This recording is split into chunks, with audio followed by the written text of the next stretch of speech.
guys, my name is Connie Hay and my husband is Jeremy Hay, and we live in Sylacauga, Alabama. I'm sure a lot of you have probably seen our Facebook posts, our news coverage on 42, CBS 42, Fox 6, even in the Sylacauga News, on our fight for justice for our son, Mason Spurlin, and also our fight to change the Alabama workman's comp law for other Alabama employees and to make this law fair. And I thought that I might put a little video out there to kind of tell our story and why we're fighting for this and what we're fighting for, because you think workman's comp is covering you, and you really have no clue until you've been through this. And I am not the only one that has to go through this. I have talked to several people who have had loved ones killed on the job, and they're having to fight this too. So this is our story. I know the news channel has put it out there, but there's not a whole lot that they can do time-wise. You know, they're limited on what they can say.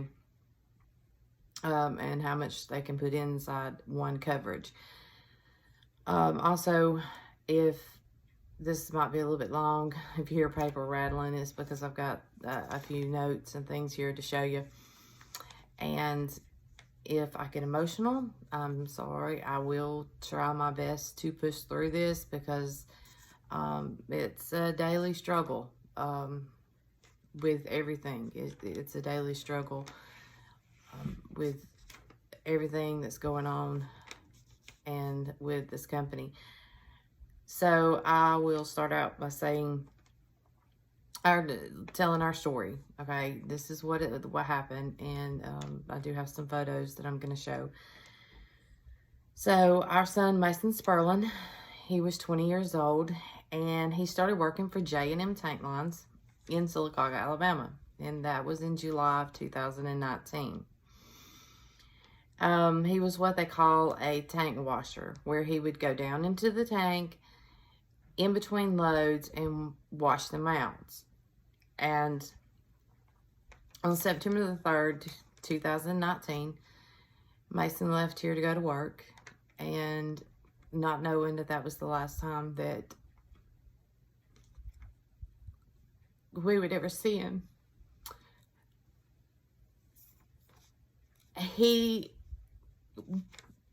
This is Mason, and this here is a picture that was taken probably about 2 weeks before the preventable tragedy that J&M Tank Lines caused. But on that day, on September the 3rd, 2019, according to the OSHA report, Mason went down into the tank about 3 o'clock. And the 911 call was placed at 4:03. And Sylacauga ambulance arrived on scene at 4:08. They had to vent him on the scene. He was breathing, but not breathing enough, so he had to be vented on scene. So that tells me that it was over an hour before anyone found Mason inside that tank. And they said, according to the OSHA report, when they went in, he was slumped at the front of the tank. He was slumped over, passed out.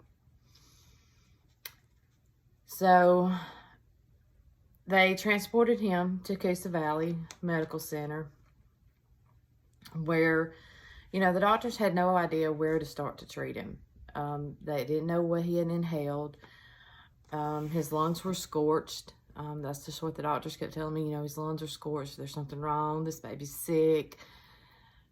I even had one doctor, you know, was like, something has went wrong. Of course, J&M Tank Lines had their little representatives come to the ER at the time. And this here, when I got the call that Mason had passed out at work, this was at Coosa Valley. This is what I ran into at Coosa Valley.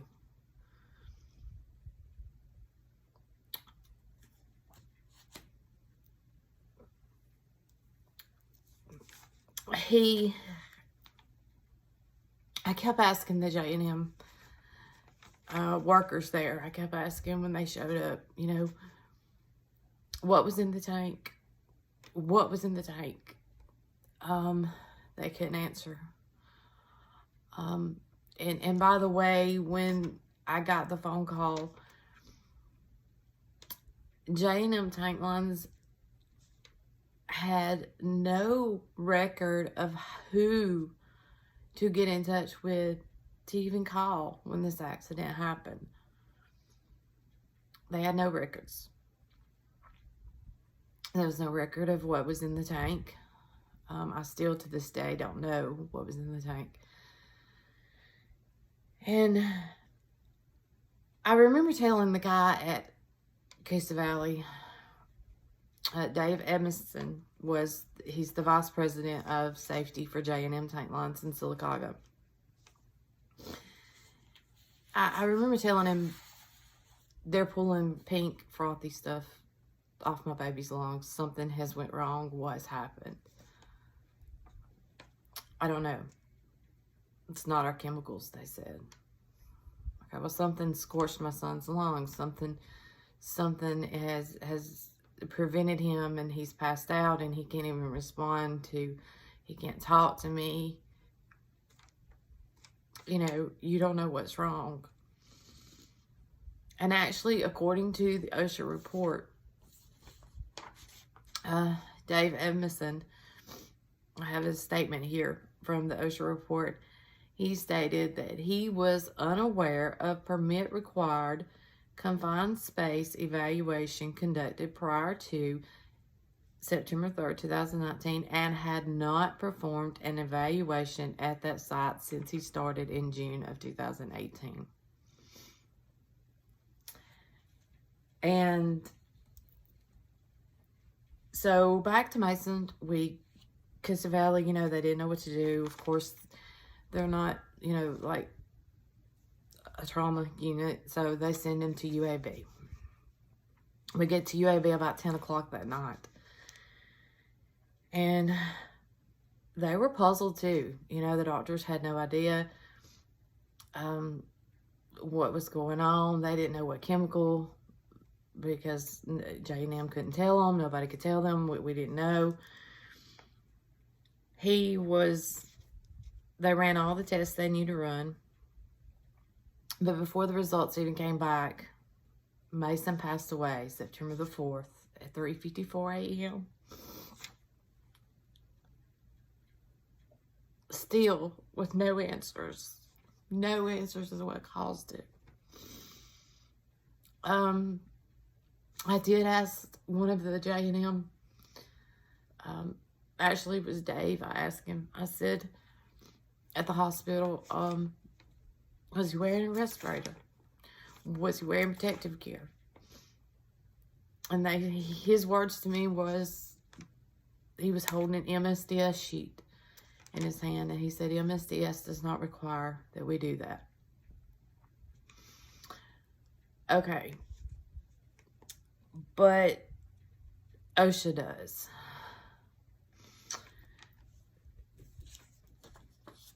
This was Mason at UAB. He never came out of it. He was never able to speak. He was 20 years old, had a whole life ahead of him. And he was an organ donor. He wasn't able to donate organs because his organs were so damaged. He ended up, the organs just shut down. His complete body just completely shut down there at UAB. It started with, I have an autopsy report where, you know, he had blood clots. He had so much wrong with him. And this is a 20-year-old who wouldn't even take an aspirin, wouldn't even take a Tylenol, who had never really been sick. Very healthy. So, of course, OSHA investigates. They end up investigating the accident. And they actually sent me a letter. And I'm, you know, this is why I said it might be a little bit long. The video might be long because I'm going to actually tell you what J&M Tank Lines did. J&M Tank Lines actually got fined $67,470. And I have all that right here. And the OSHA actually wrote to me saying that the recent findings in their investigation determined that the employer failed to evaluate the workplace for permit-required confined spaces. And that, you know, these 5 serious violations that J&M Tank Lines in Sylacauga did caused my son's death. Basically, that's what this is saying. So, their 5 violations were, the first violation is the employer did not evaluate the workplace to determine if any spaces were even confined space. They didn't evaluate. They did not inform exposed employees because they didn't post danger signs or equally effective means of the assistance and location of the danger posed by permit spaces. Number 3, when the employer decided that its employees would enter permit spaces, the employer did not develop and implement a written permit space entry program that complied with the 29 CFR 1910-146. The violation number 4 was under the permit required confined space program required, the employer did not evaluate permit space conditions when entry operations were conducted by testing conditions in the permit space. So they did not test it. They didn't even test the tank to see what was in it, to see if, you know, the oxygen level was where it needed to be, basically to make sure that the entry was safe. They didn't test it. Number 5 was the employer did not provide training so that all employees whose work were related to this permit confined space acquired the understanding, knowledge, and skills. So they trained none of their employees on confined space. So basically, Mason was sent down into the tanker with nothing but a harness on. A harness, nothing. On the OSHA report, it does state that he came up from the tank saying it smelled funny, and they kept telling him going back down, going back down. But since it was over an hour since they found him, of course, that tells you there was no hole watcher. Which if you're out there and you work in confined space, you know you're supposed to have a hole watcher there. The other thing, and I promise I'm going to get to the workman's comp law.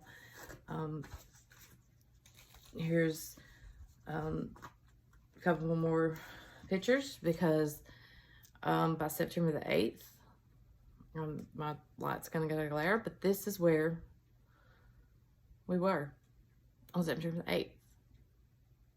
Because J&M Tank Lines felt the need that, you know, OSHA was not, they didn't have to train. This is where I have to go we have to go visit Mason for his birthday, for Christmas, Easter, everything. When all of this could have been prevented if J&M Tank Lines would have followed their OSHA regulations. So, with the OSHA report, this is one of the things that I still don't know a whole lot about the whole thing, because when you get an OSHA report, when you're involved in something like this, you get one, the company gets one, the attorney gets one. My attorney stated to me that he'd been doing law since 1996 and hadn't ever gotten an OSHA report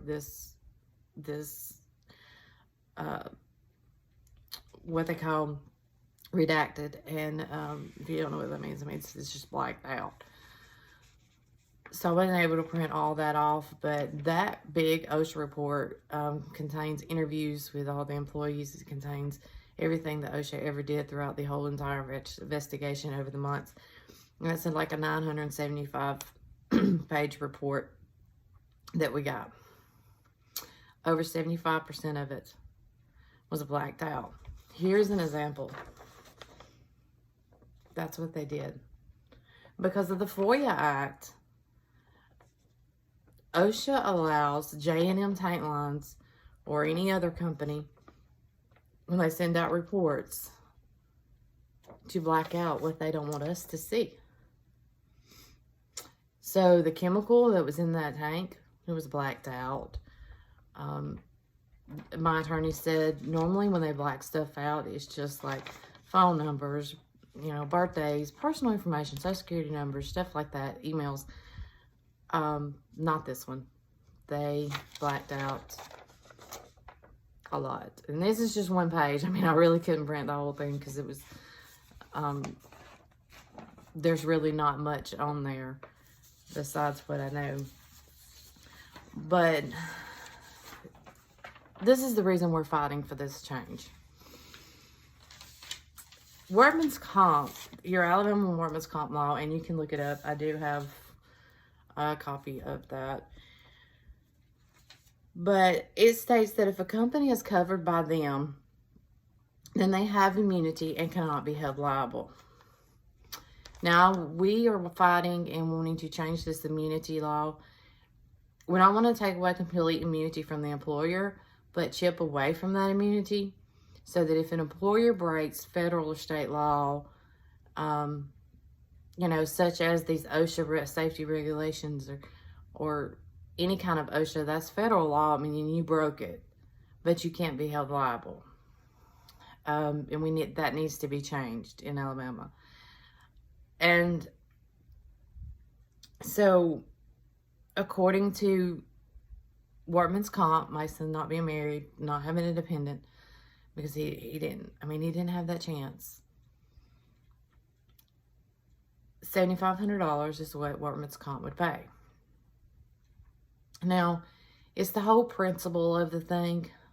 The principle of it is, if I break federal law, or you break federal law, you break state law, any kind of law, the law is supposed to protect us as citizens and us as employees, but it's protecting the employer, okay?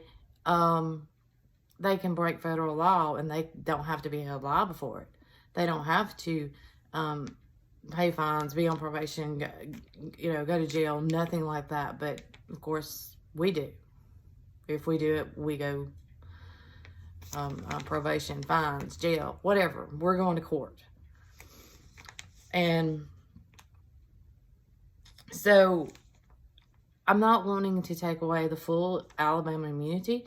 It's just that, and I'm not saying if you break your arm, you break your finger, you can go and sue the company. No, they don't have to be held liable. The federal and state law is there for a reason, and it's supposed to protect everyone, and it's not. Not in Alabama. It's protecting the employer, and the employer is no different than the employee. I have contacted Ben Robbins. He's willing to help get this in there to the house and get it changed. And because every workman's comp has a number for everything. It has a number for your life if you were not married or had dependents. It has a number for your life if you were married and had dependents. It has a number for every body part, and that's what workman's comp will pay out. So, you know, and these numbers have not been changed since I want to say 1985, maybe even, you know, earlier than that. I mean, it has not been changed at all. So everything's got a set amount that they're going to pay on you. And, you know, those amounts need to be changed, but a company also needs to be held liable. Because if J&M Tank Lines would have followed federal OSHA safety regulations, our son would still be here today. He'd still be working for them. I mean, but we've got to get our voice heard, and we've got to do this together, and we need the help of everyone. I have started a petition online, and I'll link that into the video underneath the comments. I'll link it. I will also link the OSHA report if anyone wants that. If you have any questions, you can message me. I'll be glad to answer them. But we've got to get to the Business Council of Alabama. I have reached out to them. They haven't reached out. They will not return my calls. They won't return my emails. They won't return my letters. They wouldn't speak with the news channel.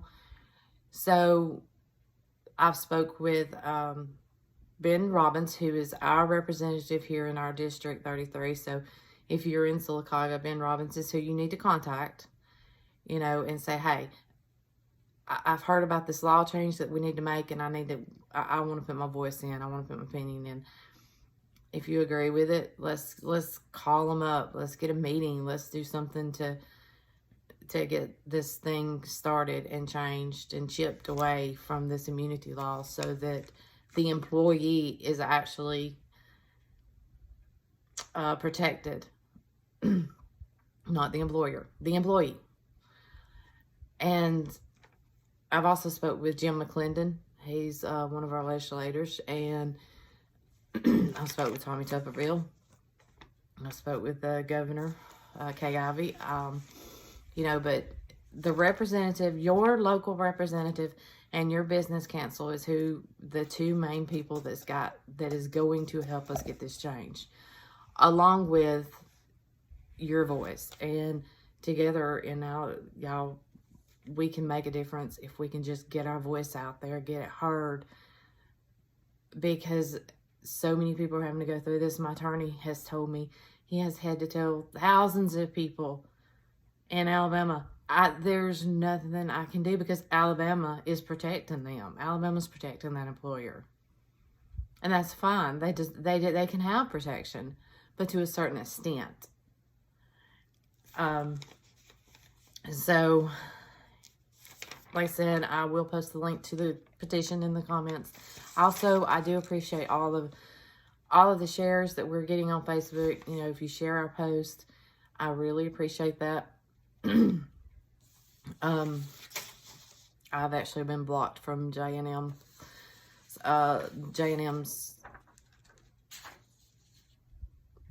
social media, so I can't see anything that they post or anything like that. But I will also post the OSHA report. Anybody wants to see that. If you have any questions, just message me. I will be more than glad to help you find out who to contact. I'll help you find your representative, your legislator, your senator, because I'm sure I have it somewhere. I'm sure I have their address, their phone number, everything. I've spoke with lots of people over it's been almost 2 years, and we're fighting, and we're not going to give up. So if you would share this video, I appreciate you taking the time to listen to our story, hear our story. And I hope everyone has a great day. Thank you.